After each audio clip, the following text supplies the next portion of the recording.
Maayong aga sa inyong tanang taga-isla. So ito na naman uli ang inyong community, ang bayot na guwapa, ura-ura, ang bayot na taga-isla. So dali-dali ako pumunta dito guys sa may Japan banda, sa may punta.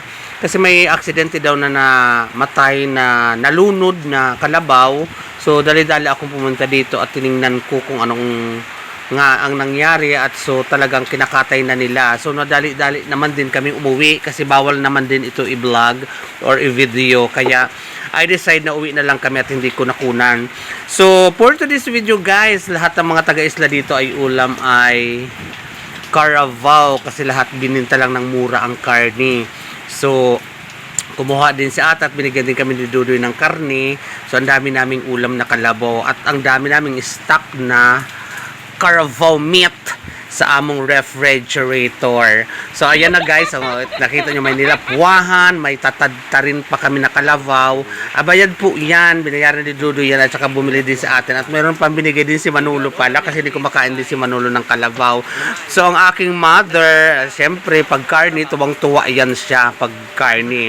So ngayong araw din na to guys ay gugupitan ko si mother kasi inaaya ko siya maligo. Ayaw niya na naman. So, gagawin ko ng parang kunyari kukulayan ko siya. Pero gugupitan ko lang siya. After nun, papaliguan ko siya. Kasi pag ganung set up, pag may kulay, so, diretso, aligo. So, yung karne na yan nakalabaw, guys, ilang buwan siguro naming ulamin yan. Kay napakadami talaga sila. Manayangga din, meron. At ang iba talaga binenta din ng mura lang kasi nga para din kahit papano dun sa may-ari o yan si Tay Awi at saka si Lamanay Angga, meron din yan sila karne para kahit papano hindi malugi man masyado kasi talagang sayang yung kalabaw, hindi naman sinasadya at na aksidenteng nalunod daw.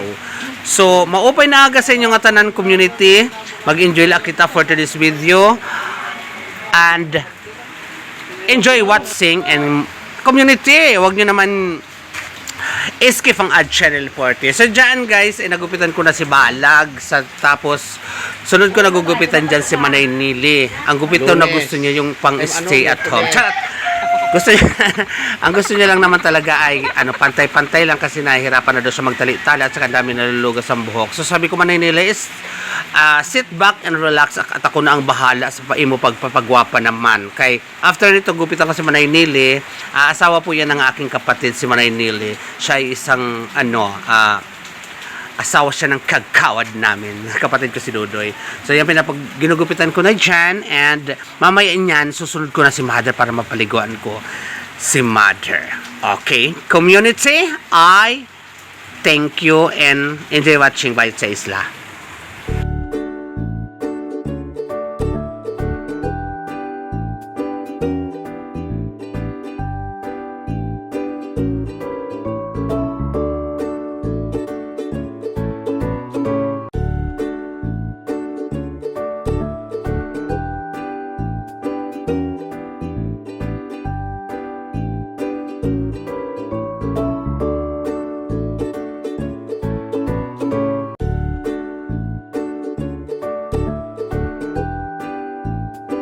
Bulalo guys, ito na yung kalabaw.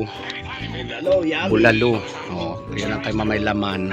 Yummy. Kuya, lalaki no. Yummy. Pagkabulalo namin ngayon, first time in the history of the Philippine Society. Nano May? Ini ho gulita. Ayaw ko to. Wait lang. Nano daw ini ho. Tayo diyan. Abak si Ton. Okay, wait lang. Akin na yung tayo. Bahala ka. Kagway ni. Kaya ako ade.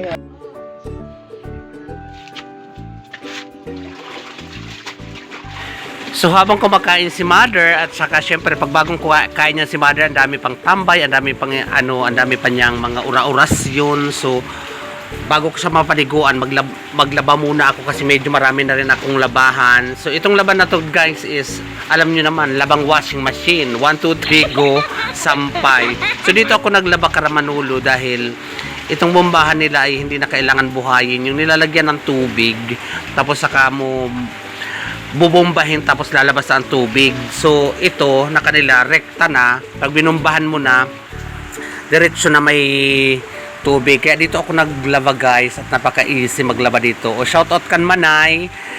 Manay, ingat ka palagi dyan at magaling ka. So dito ako sa inyong bahay at naglalaba kasi medyo maraming labahan ang bayot sa isla. So, sa panahon kasi ngayon guys ay umaraw. So mamaya na naman ito uulan. So abang maaraw, naglaba ang vayot. Kasi after nito guys, sa pag-aalaba ko nito, papaliguan ko na si mother. Community, I love it. Pero bago ko muna paliguan si mother, syempre muna magsasampay muna pala ako guys. So tara, magsampay muna tayo guys. Love it.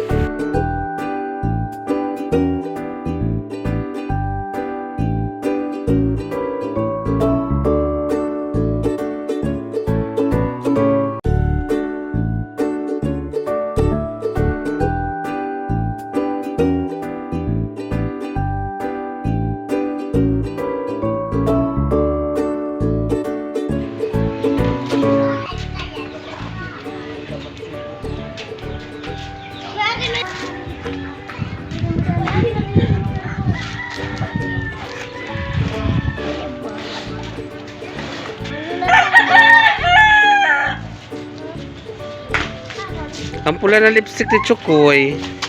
Pula ng lips. Ni Butchukoy, ang pula ng lips ni Butchukoy.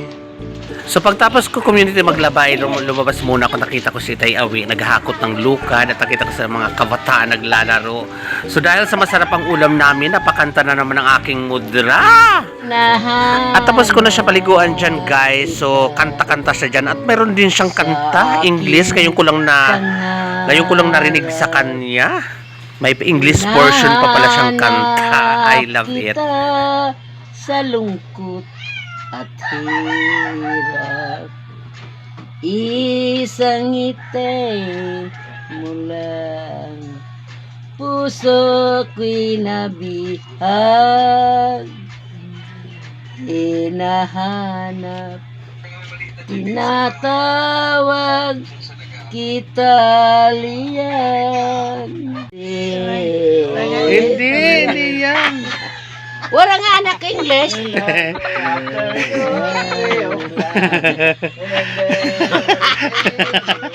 Yung English!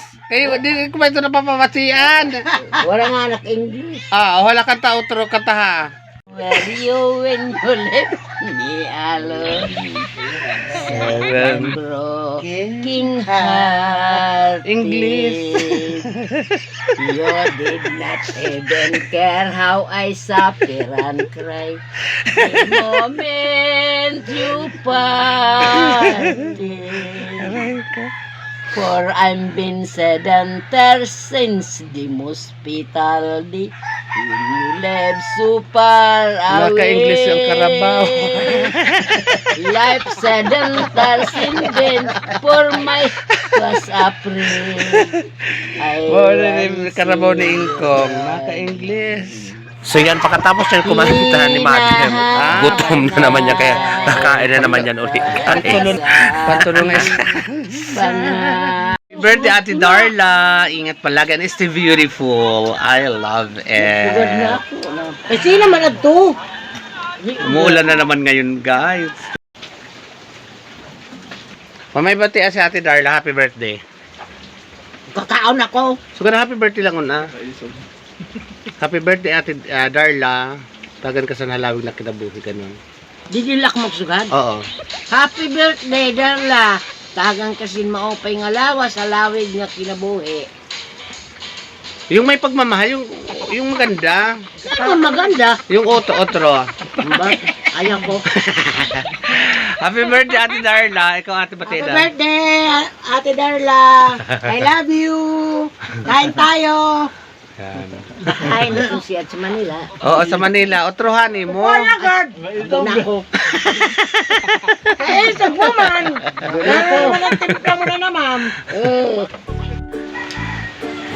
So dahil umulan na naman guys, sumasarap patulog at pagal-pagal ang vayot sa isla. So hanggang dito muna ang aking vlogging moment, community. And maraming salamat sa inyong pagtanaw sa vayot sa isla. Daghang salamat uli and God bless you more. I love it. Vayot sa isla.